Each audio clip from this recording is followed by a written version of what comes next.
Урматтуу замандаштар, биз адаттагыдай эле түз эфирдебиз. Марал радиосу аркылуу жана санариптик форматтагы телевидениеде 24 телевидениясы аркылуу. Бүгүн биздин программабыздын коногу СДПК фракциясынын лидери Иса Шешенкулович Өмүркулов. Иса Шешенкулович, эми биз сиз менен бүгүн эфирде санаганда 3-чү жолу жолугушуп атабыз. Албетте улам убакыттар өзгөрүп атат. Азыр эми жалпы кыргыздардын, жалпы кыргызстандыктардын сиздерге окшогон саясатчылардын алдында бир гана талап, ушул октябрда боло турган президенттик шайлоодо бир салыштырмалуу түрдө дейликчи, салыштырмалуу түрдө бир мыктыбызды шайлап алсак деген. Эми албетте ага жоопкерчиликтүү биринчи кезекте өлкөнү башкарып отурган Алмазбек Шашеновичте чоң жоопкерчилик бар жана ал киши жетектеген СДПК партиясында.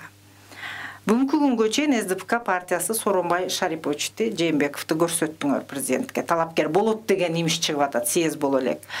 Ага чейин Абдылсегизбаев деген сөз чыккан, Сапар Исаков, Кулматов жана башка. Жакында дагы съезде, эми июлдун аягында деп туруп атыптырсыңар, дагы бир канчалар көрсөтүлөт окшойт. Мындан билсек болобу, СДПКнын ичинде ырк кеткен, бир кандидатуранын айланасында сөз жүрө элек азырынча.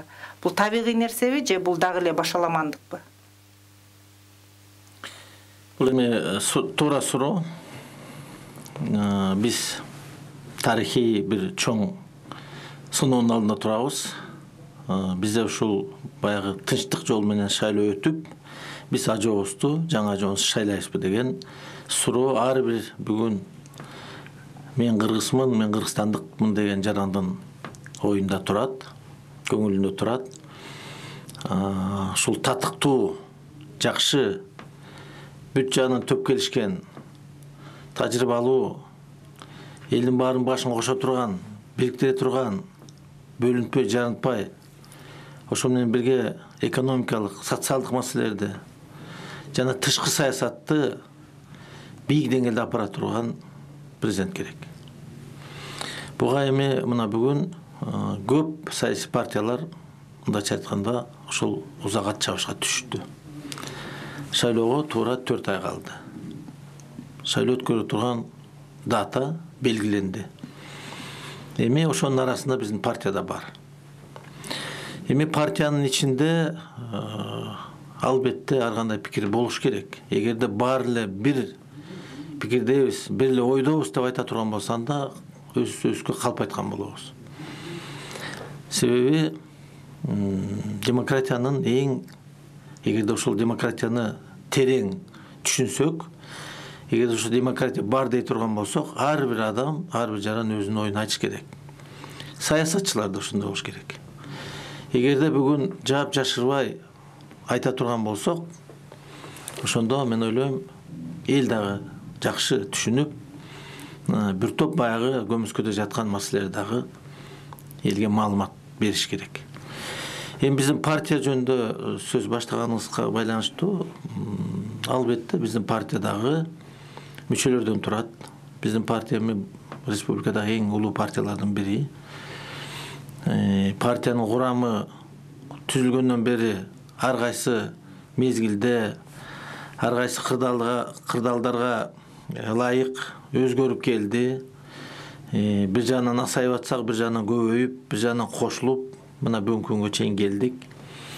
Эми ар кандай жаштагы, ар кандай саясий деңгээлдеги же болбосо бөлөк бир баягы социалдык статусу менен биздин баарыбыз толуктап бир партияны түзүп атабыз.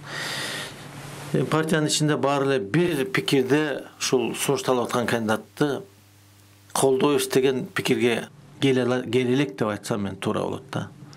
Мен да калп айтпашым керек калың калкка. Бул эми жакынкы мезгилде ушунун үстүнөн азыр иш жүрүп атат.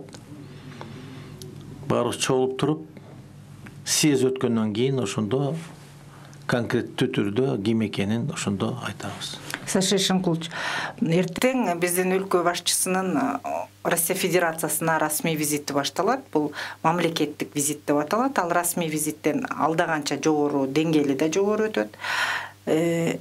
Саясаттан таптакыр түшүнүгү жок кыргызстандыктар дагы ушул барып келиште көп нерсе чечилет деген нерсе туруп атат да. Анткени элдин арасында орустар кимдеге токтосо ошол кишиге биз дагы мындай басым жасайбыз деп. Сиз кыргыздын мыктыларынын бири катарында айта аласызбы? Биз дагы эле туура партнерлордон көз карандыбыз. Бирок биз дайым эле ушул кылчактап эле башка өлкө кимди коет экен деп карап турушубуз керекпи? Биз мына кийинки шайлоолор көрүп атабыз. Эми ачык деп айтсак болот, туурабы? Жанагындай биометрикалык жол менен шайлоо өтүп атабыз. Бул жерде жанагындай фальсификация деген эми жок эсе деп айтсак болот да. Мен да ошого ишенгим келет да, терең ишенгим келет. Биз өзүбүз чечишибиз керек.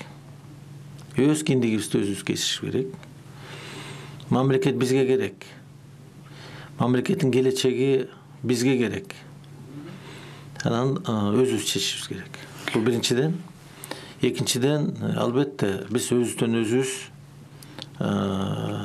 эч кимге кошулбай, өнүгүүгө, өскөнгө бүгүн андай практика жок дүйнө жүзүндө. Ошон үчүн биз жанагындай ЕАЭСтин алкагында, Таможня союзунун алкагында, эми СНГ мамлекетинин ар кандай жанагындай кошум баягы уюмдардын мүчөсү катары сөзсүз түрдө алардын эми пикири дагы таасир бериши мүмкүн.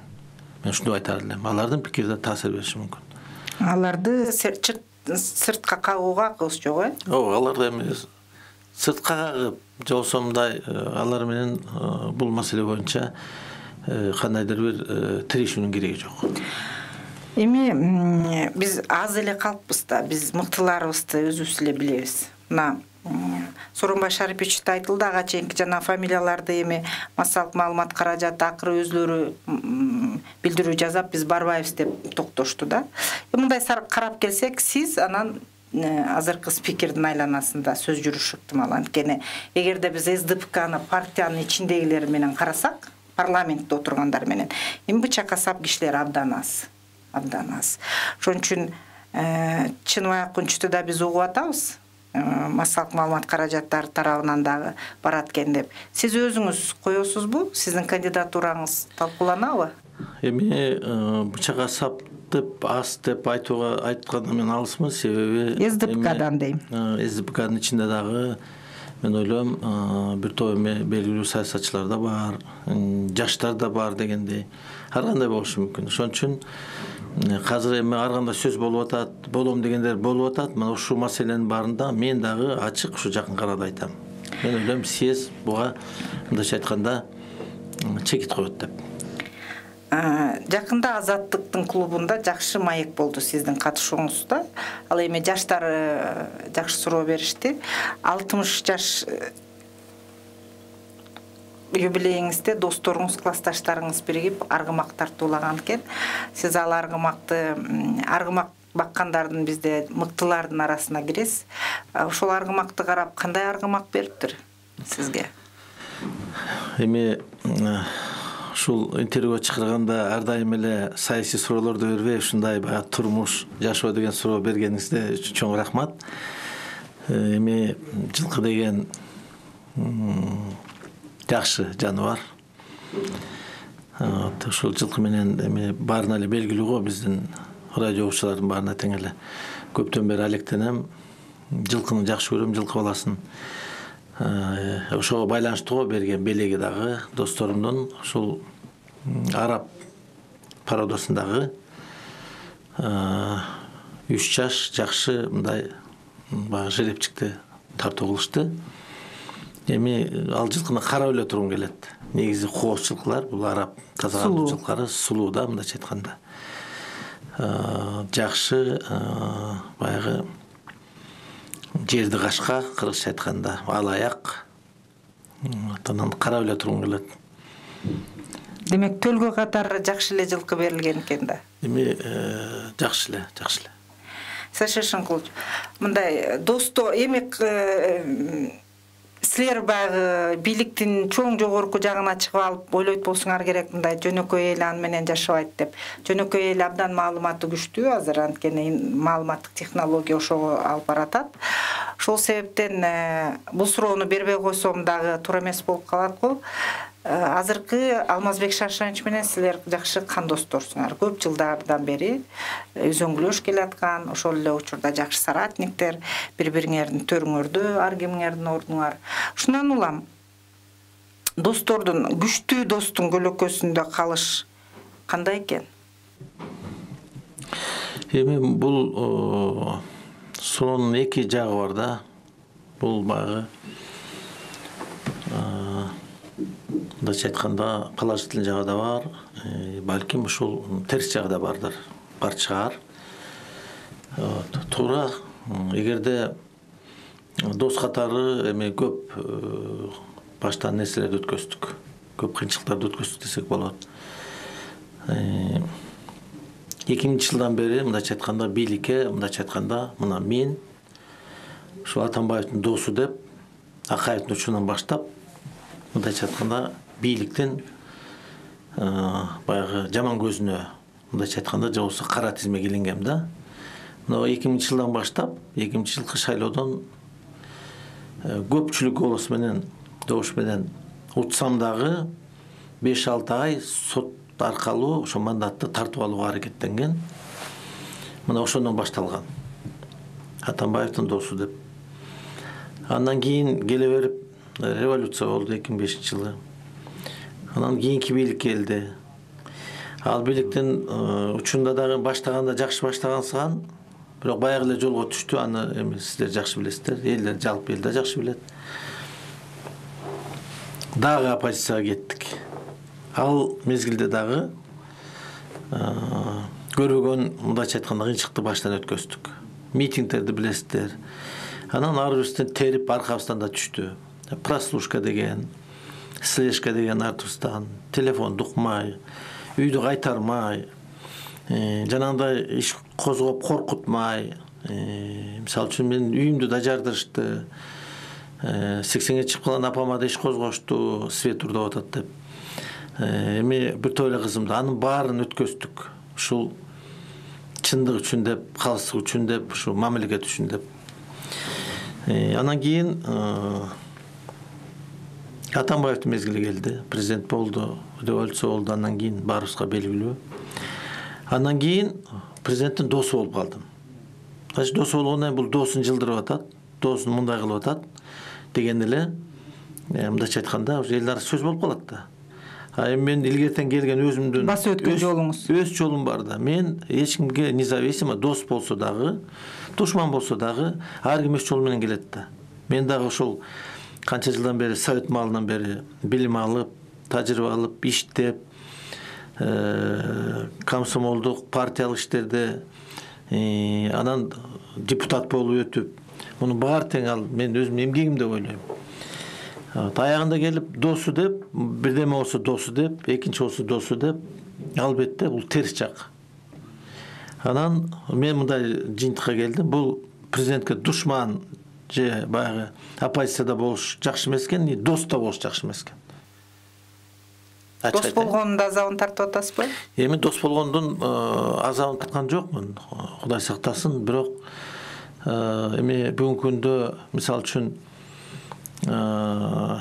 эми ушул Атамбаевдин бийлик учурунда деле мисалы үчүн мага иш козголду. Эми бул да саясат болду деп ойлойм. Себеби эчтеке жок жерден иш козголду. Таң калыштуу болду мен үчүн дагы. Эгерде бирдемени урдап алсам, же болбосо жер саткан болсом да Өмүркулов күнөөлүү деп күнөөгө тартса болмок. Анан парктын чек арасын аныктады, ошону утвердить деп туруп, мен мындайча айтканда паркка паспорт жазып бердим да. Ошо паспорт жазып берген үчүн сен де жер сатмаксың деп каралап. Мына бул жагы да болду да. Анан эми азыр мен чоң деле кызмат эмес, мен депутатмын. Баягыдай эле 95 жыл биринчи депутат болгом, мына бүгүнкү күндө дагы депутат. Эми кайсы кызмат болбосун жулунган жокмун эч жака. Болор болбос жерге кандидатымды койгон жокмун. Жамандаган жоксуз. Эч кимди жамандаган жокмун. Иштеп келатам. Мына бүгүн дагы ушул өзүмдүн вазифамды аткарып атам деп айтсам болот. Эң жакшы. Сиз мэрликтен кеткенден сиздин ордуңузга Кулматов келип калып, сиздин кандай мэр экениңизди түшүнө калдык да, шаардыктарчы. Анткени ал кишиге салыштырмалуу. Сатыбалдиев премьерликтен кетип, Оторбаев келип, ал кишинин аброю көтөрө калды. Бул бардык нерсе салыштырмалуу түрүндө экен да. Өзүңүз айтып калдыңыз азыр эме ар кимдин жашоосу өзүнүн багыты өзүнчө деп. Шундан улам эмне болгон күндө дагы досчулук өзүнчө, бирок мамлекеттик кызматта туруп атасыңар да. Эл депутаты деген мамлекеттик кызмат. Албетте. Фракциянын жетекчиси деген. Ошондуктан андан ары тереңдеп сурай берейин, сиз абдан сыпайыгерчилик менен жооп бердиңиз. СДПКнын фракциянын лидери катарында азыркы президенттин, азыркы бийликтин макул президентке туура маалыматтар жетпесин. Азыркы бийликтин кээ бир кетирип аткан абдан одоно каталарын айтууга мүмкүнчүлүк барбы? Анткени тарых деген кайталанат да, сиз 2005-те да 10-ду да жакшы билесиз. Мисал үчүн эмне каталар деп айтып атасыз? Ошол эле соттордун маселеси мына. Ошол эле соттордун кандай өтүп аткандыгы азыр жабык өтүп атат бардыгы тең. Мурдагыдай бир салмактуу бир нерсе жок да, ызылдатышып эле. Ошол эле конституция маселеси, ошол эле фракциядагы бир пикир келишпестиктерди мындай бир жөнгө салууда. Эми анте сай медресек аябай көпкө кетет. Саша Ишанкулович, сиз менсиз деле түшүнөсүз да. Эми Конституция дедиңиз, фракциянын ичинде бүгүнкү күндө эч бир мындай талаш жок. Эми көп маселени карайбыз, албетте ар кимдин өз пикири бар. Бизде депутаттар бар, айтып, ачык айтып. Мисал үчүн мага да айтышат, эгерде бир нерсе алардын оюнча туура эмес болсо. Анан эми бүгүн ким кандай иштеп атканы азыркыдай ачыктык, айкындык жок деп ойлойм да. Бүгүнкү күндө мына кайсы массалык маалымат каражат болсун, бул интернет болсун, же болбосо эст болсун, же болбосо мына канча менчик частный компаниялар бар, телекомпаниялар, радио компаниялар бар. Азыр эми президенттин да кызматы мындайча айтканда мындай айнектен көрүнүп турат да, баскан тургандан бери, туурабы? Анан эми мен мындайда ал Атамбаев же Өмүркулов же бөлөк бирөбү личностька өтпөсө да, мен ушул журналисттерден суранганыңыз. Личностька өтпөй, иш боюнча, жасап аткан саясат боюнча да айтсын.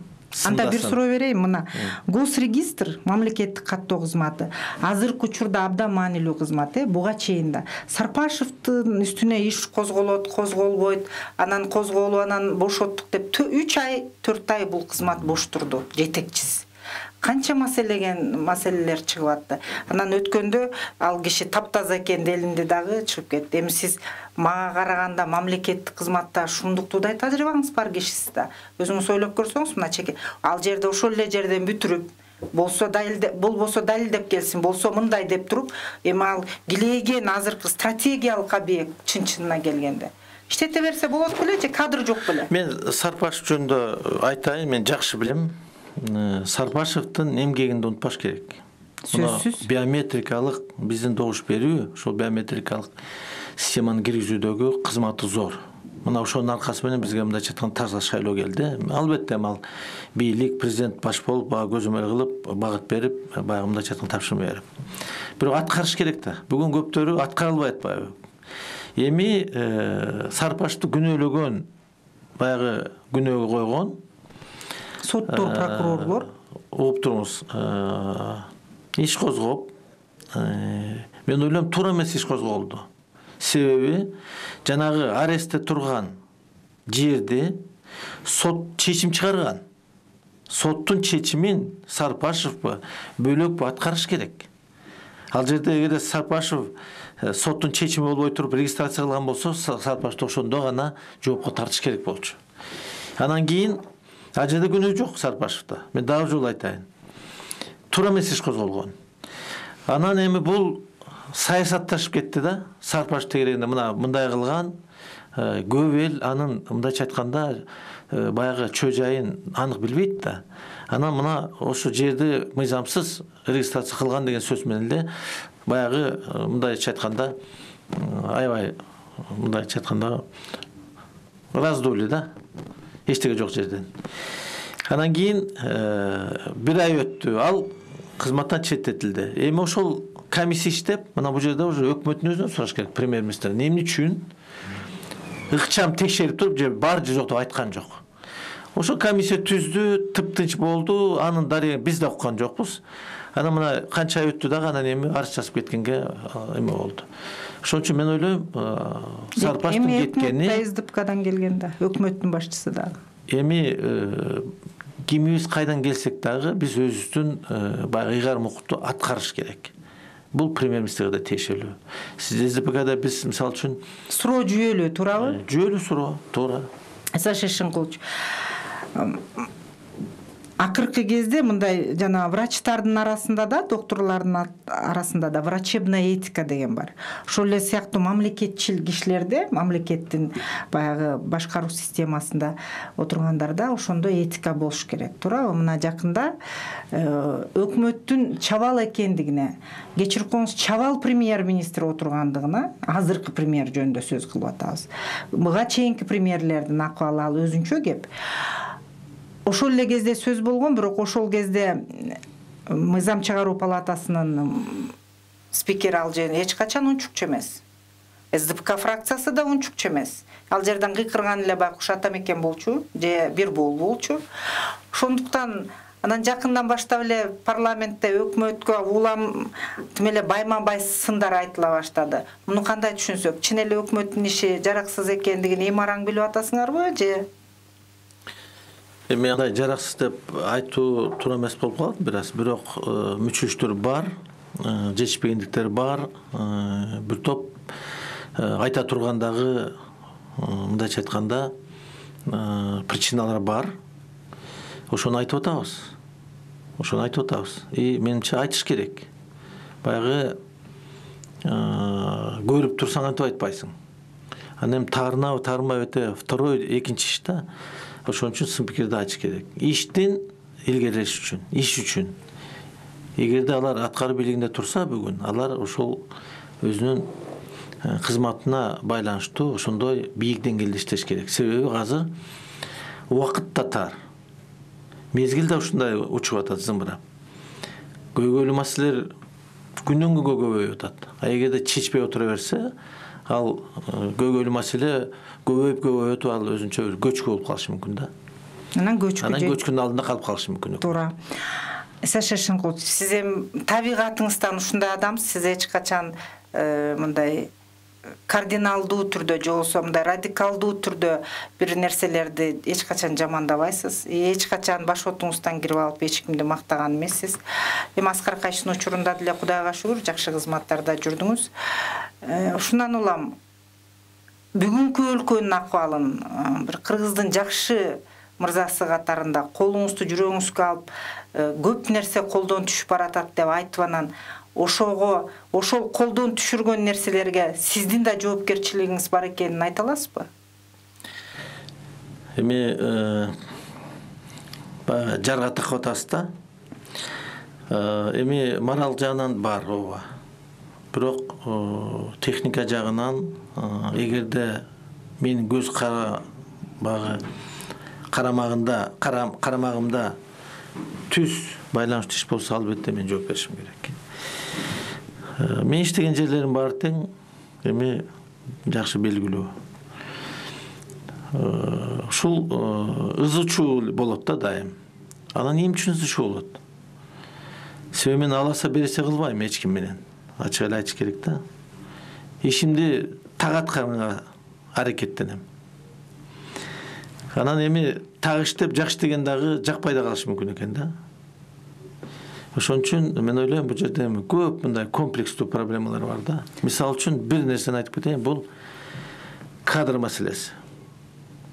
Мына ушу кийинки жылдардагы эми ушу демократиянын таасириби, ушу аткаруу бийлигиндегилердин, мыйзам чыгаруу бийлигиндеги биздин жалпы же болбосо бүгүн саясий системабыздын жыйынтыгыбы, кадрлардын сапаты бүгүн өтө эле төмөндөп кетти деп айтсам. Кадр жоктугунанбы же кадр тандоодогу?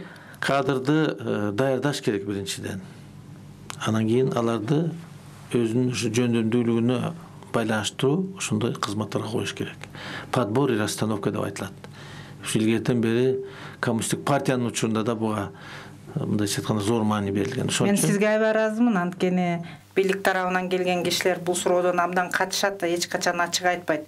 Ошол жерде аксап атканыңарды моюнга алганыңарга биринчи жолу да бул сиз үчүн бир топ эле плюс мындай жагымдуу шарттарды түзөт болсо керек. Экинчи, азыр күчтөрдүн консолидациясы күчөдө азыр республикада. Тигил жерде да бир форум, бул жерде да жыйын. Бул болсо элдин арасындагы баягы акыл эстүүлөр баягы чыңалууда турат да азыр. Эртең эмне болобуз? 10 жылга кашык салынган атат деп. Ушул күчтөрдүн консолидациясына эмне үчүн бийлик чакырылса барбайсыңар? Мисал үчүн. Мисалы ошол эле президенттин аппараты, ошол эле жогорку кеңеш, ошол эле мисалы өткөндөгү жалаң тегерек үстөлдөрдө чакырдык деп атат түзүүчүлөр, бирок бийликтен киши жок деп. Сиз эмне болгон күндө да консенсустук фигурасыз да. Бардык тараптар менен сүйлөшө билишиңиз керек. Бийликте бирден ушундай киши керек. Антпесе бир тараптуу болуп алып эле азыр жаштар жалаң чоң мына укук коргоо органдарында, прокуратура жалаң жаштар отуруп алып эле өзүн билемдик кылып атышат, жолсо кадр тандоодо атайын кызмат бар да, бардыгын 5 мүнөттө чыгарып кое турган. Эмне үчүн күчтөрдүн консолидациясына бара албайт? Туура, эми биз аз элбиз. Биз бирөө бир иш кылып кое турган болсо эртең эле республиканын баары бир билинет. Бир мезгилде билинип калат. Ошон үчүн консолидацияга барышыбыз керек.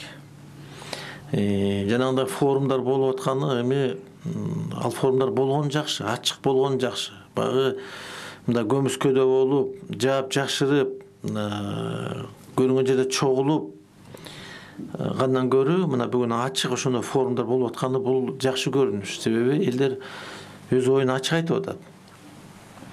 Мындай форумдарга сөз түрдө бийлик тараптан катышыш керек. Ар кимдин өзүнүн кайсы бийлик бутагында иштеп атат ошого байланыштуу форумдар боло турган болсо мен ойлойм барыш керек. Жагабы, жакпайбы. Барып туруп ошол жерден мындайча айтканда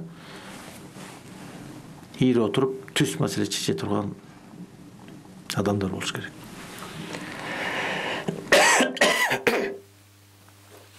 Ошон үчүн мен ойлойм катышыш керек. Консолидацияга алып келишибиз керек. Элди бөлүп жарбашыбыз керек. Анан эми одон эле мындай чектен чыккандар болсо алар да ордуна мындайча айтканда ордуна коюш керек. Мына азыр биз бардык эле журналисттер эми биз дагы абдан ынтызарбыз да. 17-жылкы ушул соңку жаңы тарыхты түздөш үчүн 2005-жылы бузулган. Ушунда бир салыштырмалуу мыктыны алып келип тарыхты түздөп баштасак деп. Сиз кандай дейсиз? Ушул жоопкерчиликте Алмазбек Шашеновичтин мындай жоопкерчилиги күчтүү да баарыбыздан. Анткени жүк ошол кишиде, ал киши ошол конституция боюнча гарант. Бул киши мен күмөн санабайм, бул иштин абдан оор жоопкерчилик экенин билет, бирок алы жетеби ушул бүтүндөй бардык нерсени ушу шайлоону таза өткөрүп бергенге алы жетеби? Эми мен ойлойм президент деле ушул аракет ушул болуп атат окшойт да. Таза өткөрүп берип кетейин деп. Шайлоо таза болот деп өзү да айтып атат. Мен да айтар элем исключительно таза болуш керек деп. Себеби элде өзгөчө ушул катышкан бизден талапкерлердин бирөөндө дагы мындай бир кандай күмөн калбаш керек да. Баары тең прозрачный болуш керек. Борбордук шайлоо комиссиясынын жумушу эгерде бир эле маалыматты учурунда бербей турган болсо, бул өзүнчө мындай бир шереңке сыяктуу болот да.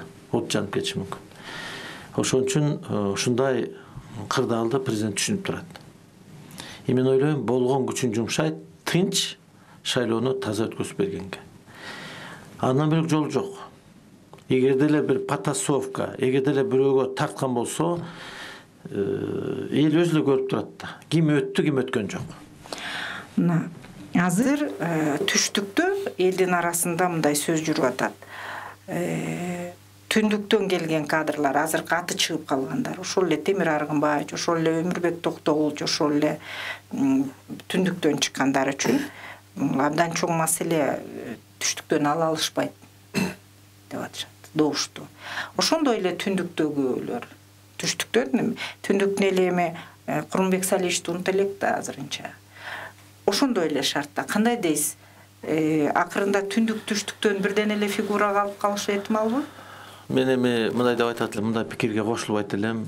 Эгерде түштүктө, түндүктө эгерде ушундай ойду айта турган болсо, бул мындай акылга сыйбай турган нерсе. Мына мен чын калыс сөзүм айтайын. Бул бөлүнүү жарылууга, элди бускан болуп эсептелет. Биз действительно мындай татыктуу адамды шайлашыбыз керек. Баарыбыз тең кыргызбыз, кыргыз улуту, кыргыздын патриоту деп жүрөбүз, аткан эмнелердин баары тең. Айткан сөзү менен жасаган иши бир болуш керек. Эгерде элге чыгып бир сөз айтып, биякта карап бөлөк жасай турган болсо, ал биринчи бузуку болуп эсептелет. Анан ушул шайлоодо дагы мен жана башында да айттым эле. Адамдын личный өзүнүн касиеттерине тийбеш керек. Ошо касиетине кол салбашыбыз керек. Ошого бүлүк салбашыбыз керек. Мына ошондо биз баарыбыз тең мамлекет деп ойлойбуз.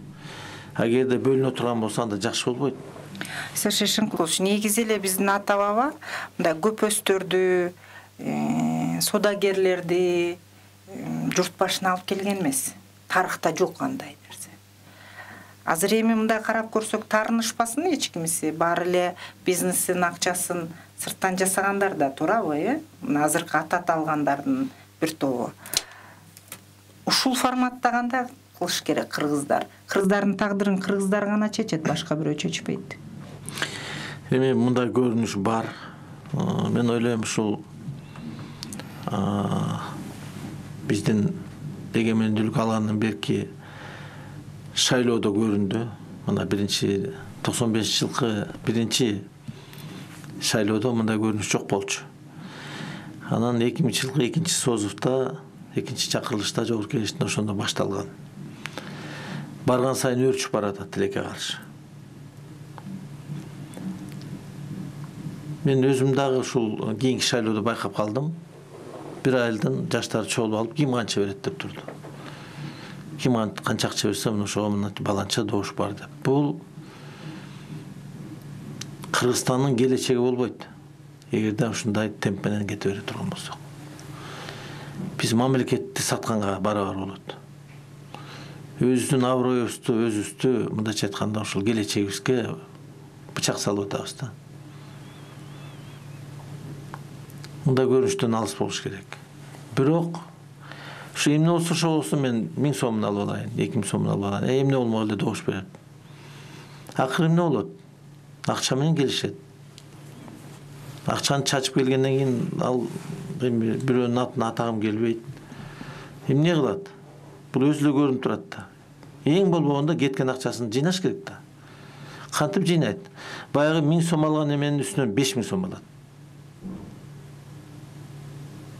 Балким 10.000 сом алат. Анткени Өмүрбек Токтогулович кыргыздардын паспортуна кыргыз деген аты жок болуп атканда үн кошкон эмес Бабанов. Өткөндө эми жанагы 17 миллионго берилген кредитке берилгендер алыш керек да, кредит оформить этип. Анан ал жерде паспортто эчтекеси жок болгон үчүн, кредит жүгүрбөй калган үчүн ал киши араң ошол паспортту көтөртүп чыкты. Эң негизги кыргыз аты жок болуп атканда бир ооз сөз кошкон эмес эле. Ушундан улам бул суроо эмес. Силердин СДПК партиясынын жана фракцияда атайын комитеттердин башында биздин эжекелер отурат. Гүлкан Молдобекова, Динара Кодуранова деген. Экөө тең абдан абройлуу комитетти башкарып отурат. Өткөндө эми Мыктыбек Юсуповичтин кандай тажрыйбалуу экенин сөз кылуунун кереги жок. Ал киши андан мындай муктаж эмес да, ал кишини мактагандан. Ушул эки комитетте өтө өзгөчө иштер болуп атса дагы, бул эки кишинин, эки эжекенин биз сүйлөгөнүн укпайбыз. Мисалы, мен эми кыздар болгондон кийин ошол кишилердин бир принципиалдуу позициясын укуубуз келет да. Эми кыргыздар азбыз да, өзүңүз айткандай. Анан кээде эми операторлорда кыйын да, силердин сессияңарды карап отуруп, сизди кээде карман ошол жооп бере албай, ушундай сөз болуп атканда эмне кыларыңызды билбеген кадрды көрсөтөт да, эми ичиңизден баягы ыңгайсыз акыбалыңызды ошолор жооп берип сүйлөй турган учурда сүйлөнбөй атат. Ушуга кандай карайсыз? Эми саясаты жок суроо. Эми жана сиз буга чейин суроо бергенге чейин айткан пикириңизге мындай деп атат элем. Бир фамилияны айтпай эле койсок, жанагындай көрүнүш жалпы бүт партияларда бар. Ошон үчүн ошондой практикадан кетишибиз керек. Мына подкуп деп, подкупка байланыштуу мыйзам кабыл алганга аракеттендик. Алды өтпөй калды. Анан подкуп дегенде далилдеш кыйын экен. Ошон үчүн ошого басым кылып азыр ошондой иштерде болуп калышы мүмкүн. Ошон үчүн ушу учурдан пайдаланып айтар элем. Ушу эл журтка, кыргызстандыктарга жалпы кадрды, ошол талапкерди, ошонун өзүн карап баа берсек. Эмне таратат, эмне коет. Ошондо гана биз утабыз. Сиз атын айтпасаңыз болот. Анан эми ооба. Тилектештик катарында менин кесибим ушул. Мен атын айтышым керек. Эл деген билиш керек. Көпөстү көпөс, базарчыны базарчы, мамлекетчилди мамлекетчил. Буга мен эчтеке деп айта албайм сизге.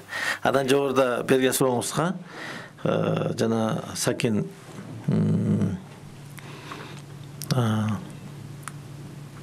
Молдобекова биздин Молдобекова Гүлкан Сакинова менен Асел Кодуранова эми жаш саясатчылар. Үйрөнүш керек да, 5 жылдан бери. Мына 1 жыл айланды, 5 жыл болду элек. Мына 2 жыл кетип атат, иштеп атканыбыз. Бирөө кийин болду, өкмөттөн кийин болду, комитеттин төрайымдары болуп. Кийин шайланды. Мына жарым жыл, 1 жылга жакындап калды. Азыр иштеп атат, сүйлөп атышат. Эми залда да сүйлөйт. Бирок бул айткан пикириңизди мен айтам сөзсүз түрдө. Бирок сиз кошуласыз да буга. Эми жаш депутаттар бар, алар мисалы үчүн аларга бир аз убакыт бериш керек деп ойлойм да. Жок, эми Исашишин сүйлөш керек депутаттар. Парламент деген бир мындай эксперименталдык же бала бакча эмес да. Ага дайыр келиш керек. Деги эле акыркы кезде бизде идеология жок, тиги бу деп атабыз баарыбыз тең эле. Сиз үчүн мамлекеттик идеология эмне? Бул эми идеология деген сөздүн мааниси өтө чоң да. Идеология деп эмнени түшүнөбүз? Учурунда коммунисттик идеология болгон, мына коммунизм курабыз, коммунизм болсо баары бекер болот деген уран сыяктуу болуп турабы? Баягы түшүнгөнүбүз да, түшүнбөгөнүбүз да ушу коммунизмге жетели деген аракет. Анан бирок жашап өтүп коюп турбуз коммунизмди. 5 жылдыкты 3 жылда бүтүрөбүз, 5 жылдыкты 4 жылда бүтүрөбүз деп отуруп, аягында союз тарап калды. Анан идеология деген ар бир улутта, ар бир мамлекетте болуш керек. Бул идеологиянын эң негизги маңызы бул жашоо шарты оң болуш керек. Жашоо турмуштун деңгээлин көтөрүү болуш керек. Мамлекетти күчтүү болуш керек. Бүт социалдык маселелерди чечкен мамлекет болуш керек. Жагырлар жок болуш керек. Мына ушундай идеология болуш керек. Андай идеологияны жүргүзүш үчүн биз конкуренттүү эмне гана кылбайлы. Ушу дүйнө деңгээлине конкуренттүү боло турган адис болобу, чыгарган продукциябыз болобу, жасаган ишибиз болобу, баары тең ошондой болуш керек. Эгерде конкуренттүү болсок, биз ошол идеологияны тута турган болсок, мамлекет өнөт. Деги эле өзүңүздүн динге болгон мамилеңиз кандай, Исашишин кулчу? Динге мен традиционно багы биздин мусулманчылыкты тутам. Туура эле мамиле кылам. Эл сыяктуу эле. Өзгөчөлүк жок. Өзгөчөлүк сиз үчүн эмне? Вот эми марганда өзгөчөлүк бар да, мисалы үчүн сакал коюп, жаранда кийим кийип дегенде. Демек салттуу ислам менен кыргызчылык сизде жорулушкан. Баары тең мындай чогуу алып жүрүш керек. Анан Кудай көкүрөктө болуш керек. сөздө же жүрүп туруш мен мусулманмын деген эмес, Кудай көкүрөктө болуш керек. Эгер Кудай көкүрөктө болсо, Кудайдан коркуп, эмне кылсаң дагы өзүңдү өзүң контролдоп турасың. Бишкек шаарынын экс-мэри катарында бүгүнкү мындай түшүңүзгө кирди беле шаардын келечеги кандай болуш керек? Шаардын архитектурасы кандай болуш керек? Биз мына азыр карасаңыз, бизде шундук эле болуп келатат шаарчы. Кенеде эл жерге үйлөрдү салып алып эле бир үйдүн жарыгын терезесиндеги экинчи үй. Бул маселе биринчиден жалпы элдин психологиясын өзгөртүш керек. Мына бүгүн Бишкек шаарын элдин баары башкарып атат да. Мен ушундай деп түшүнөм. Коомдук уюмдар, саясатка тиешеси бар жогу, бийликке тиешеси бар жогу, баарыбыз эле башкарып атабыз. Биринчиден бул жерден ушул өзүбүздүн аң сезимди өзгөртүшүбүз керек. Шаарга көз карашыбызды. Эмне үчүн сындайбыз да ошол эле мезгилде булгайбыз. Эмне үчүн сындайбыз дагы, эмне үчүн сунуш бербейбиз. Бирок жооп бере турган бул шаар башчысы, өкмөт башчысы. Аткаруу бийликтин туу чокусунда болгон адам жооп бериш керек. Генералдык план болуш керек. Ал планды 1 жылдык, 2 жылдык эмес, чейрек кылымга түшүш керек. Сиздин учуруңузда бар беле? Ген план бар болчу, бирок план детальная планировка дейт. Ал жанагы ар бир шаардын районун өзүнчө пландаш керек да. Мына ошол план жок болгон. Үлгүргөн жоксуз. Ошол планды мен баштагам. Бүгүнкү күндө айта албайм, аткарылып атабы, аткарылган жокпу деп. Себеби ал план жок. Жанагындай башаламандык боло берген. Эми убакыт 60 жаш мындай түшүн бере турган учурда 4 мезгилди мындай аныктасак, сиздин да түшүн бере турган учуруңуз. Эми балким мындай жогорку форматта. Эмки шайлоолордо силерди эч ким чакырбайт. Анткени башка муун өсүп келатат. Ушундан улам ар ким өзүнө да отчет берет да, үй бүлөсүнөн сырткары, фракциядан сырткары, досторунан сырткары жараткандын алдында. Бул сапар президенттикке кайып каскагынан жазып, чыгып калганыңызда эмне деп айтасыз? Чыкпай калганыңызда эмне деп айтасыз? Мен ойлойм эми бул маанилүү, өтө маанилүү суроо. Учур келгенде айтам. Шишинкулович, сизди өтө жакын билген чөрөңүз айтат да, мындай бардыгын ичинде кармайт, ичинде сактай алат, өзүн кармай билет деп. Бул сапат абдан жакшы болсо керек. Бирок кээде бардык нерседен тажаганда эми кыргызда мырзалары, кыйындары бир нерседен тажаганда бетке айтып, бетке чаап сүйлөмөй бар да. Куса болбойсузбу ошондой адаттан? Үчүн айтам, учурду келгенде айтам, кайсы жер болосун айтам. Айтам, эгерде бирөө айтпайт деп ойлосо, ал терең жаңылышат, Айтам, айтпаганда. Акыркы кезде биздин ушул эми интеллигенция деп интеллигенцияга көп көлөкө түшүрүп атат. Эми аны баягы 20-кылымда эле интеллигенциянын жүрөгүн алып коюшкан бийлик 37-жыл менен. Бүгүн ушундай акыбал азыр. Жакшылар дейличи, эми кыргыз жакшыларга ставка жасаганда, бүгүн ушул кыргыздар жакшылардан, ошол мыктылардан, ошол айтылган интеллигенциядан кур эмес. Биз эл кур эмеспиз да. Башы бирге алабы жакшылардын? Бириктириш керек. Ким? Ошол болочок президент ушундай болуш керек. Баарын бириктириш керек. Жакшысыбы, жаманыбы, баарын тең бирдей көрүп бириктириш керек. Бирин бөлүп, бирин душман кылып, бирин дос кылып болбойт. Ошол боло турган президент толугу менен консолидация жасаш керек. Бүт күчтөрүн баарын тең бир багытка буруш керек. Ошондой адам керек президент. Бизге ушундай президент керек. Барбы? Мен ойлойм бар деп. Чыгат, Чыгат сөз. Саша Шынкулович, мына бу акыркы кезде биздин маданияттын кызматкерлери баары айтып атат, биз колдон түшүп калдык, бизге эч мындай каралбай атат жана башка деп.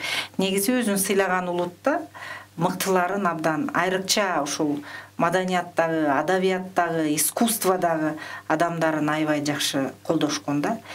Бизге колдой тургандай, эми биз такыр эле колдон түшүп калгандай эл эмеспиз. Толтура эле мүмкүнчүлүк бар. Ушуларга кандай эми баягы алдыда жүргөн жашы боюнча улуу партия катарында силерде атайын бир программа иштелип чыкканбы? Ооба, бар. Жалпы маданият боюнча, спорт боюнча, жаштар боюнча, экономика боюнча, социалдык маселелер боюнча бүт багыттар менен сөзсүздө программа бар. Анан эми аткарылып атат деп айтсак болот. Мисалы үчүн, билим берүү эле жагын айталы. Кийинки жылы мына 135 мектеп курулду. Жоосу мына аяктап калды. Могу кийинки эле 1,5 жылдын ичинде. Мындай мектеп союзоганда да курулган эмес. Бул эми объективдүү фактор. Муну четке какпаш керек. Мына бул билимге жасаган мамиле. Бирок көп убакыт кетирип жергенбиз. Мына ушул билимге мындайча айтканда бир мезгил болгон, бир татыктуу көңүл бөлүнбөй, каражат бөлүнбөй калып калганбыз. Мына ошону бүгүн шаарда болобу, же алыскы тоолуу райондун арасында бир айыл болобу, баарына тең балдарга бирдей шарт түзүп бериш керек. Жанагындай таза коом деген проект мына ошол биздин партиянын проекти. Жанагындай цифровой информацияны толугу менен бүт жерге жеткизип, интернет ар бир үйгө келе турган болсо, мен ойлойм, биздин коомдо дагы, жашоодо дагы бир чечкиндүү кадам болот да. Саша Шынкулович, мен макулмун. Бул аябай сонун долбоор. Бирок аны түшүндүрүүдөчү мындай жалпак тил менен түшүндүрүш керек да. Бардык элдин баары айтыш эчтеке эмес да. Мына аппарат, президенттин аппараты ушундай түшүндүрүп атат. Ал бир шумдук, анан бир нерсе деп. Антпей эле сен телефонуңдан отуруп справка аласың деп түшүндүрүш керек да, жөнөкөй. Туура. Макулсузбу ушу менен? Сиздин критикаңызды моюнга алыш керек. Саша Шынкулович, акыркы окуган китебиңиз эмне жөнүндө, анан эмненин үстүндө акыркы кезде өтө көп ой жүгүртүп атасыз? Эми ойдун баары тең ушул эми саясат жүргөндө саясат да. Мамлекеттин келечеги. Анан бул Кытайдын бүгүнкү жетекчиси жөнүндө китебин окудум. Синсипин жөнүндө. Баскан жолун, кайерде иштеген, ошону ой жүгүртүүсү, бүгүнкү күндөгү жасап аткан иштери боюнчачы. Мен ойлойм, ошондой баарыбыз тең иштей турган болсок, биз да Кытайдан кем эмес, өнүгөбүз. Ушу китепти окудум. Дагы эмнеге таасирлендиңиз? Эми азыр интернет заманы, маалымат өтө көп, бирок убакыт аз. Эми бул ушу күндүн талабынан аты калбайын деп аракет кылып атабыз. Ооба, коңгуроодон кийин кирип калбайын деп, Ооба. Саша Шынкулович, биринчиден убактыңызды бөлүп келгениңизге мен ыраазычылык билдирем. Анан эмне болгон күндө да азыр эми сизге окшогон мындай бир келечекке кашык салабыз дегендин бардыгы ой толгоп турат, бардыгы. Туура айтасыз, убактыңар абдан аз. Чынында жок деп айтсак да болот, убактыңар жок калды. Ошон үчүн мындай жанагыдай келечекте баарыбыз каалаган, кыргыздар өзү каалап турган ишке чогуу барып, чогуу кашык салалык. Рахмат сизге. Урматтуу замандаштар, ушун менен биздин көрсөтүүбүз да, уктуруубуз да соңуна чыкты. Эртең кайрадан эфирден жолугушканга чейин саламатта болуңуздар.